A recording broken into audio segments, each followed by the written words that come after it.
जन्नतिल्लती कुंतुम तुअदून।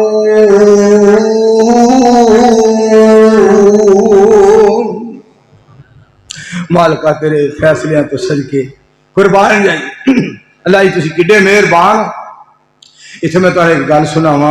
एक साडे बड़े प्यारे दोस्त ने ठाठ चक के ना जेड़ा कारी खुशी मुहम्मद साहब रहमतुल्लाह अलैह अल्लाह दे वली कारी खुशी मुहम्मद साहब मेरा यार आया चौधरी सदी जट आया 65 विचों ओदे नाल ही अगे 68 कारी खुशी मुहम्मद साहब रहमतुल्लाह अलैह अल्लाह कारी साहब नू करवट करवट जन्नत अता फरमाए।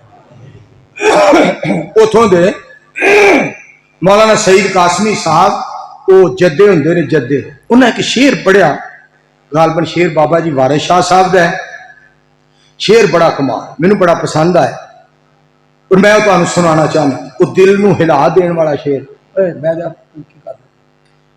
बड़ा प्यारा शेर फरमांदे ने कोई बनया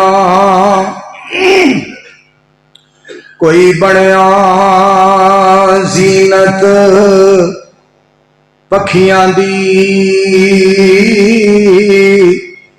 ते कोई छड़ के शीश महल चलिया। कोई पलिया नाज ते नखरिया बिच कोई रेत गरम ते थल चलिया। कोई भुल गया मकसद आवन दा ते कोई करके मकसद हल चलिया।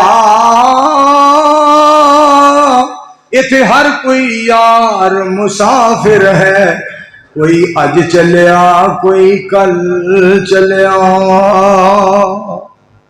मेरे दोस्तों ए दुनिया बिल्कुल आरजी जी दुनिया बिल्कुल आरजी जी।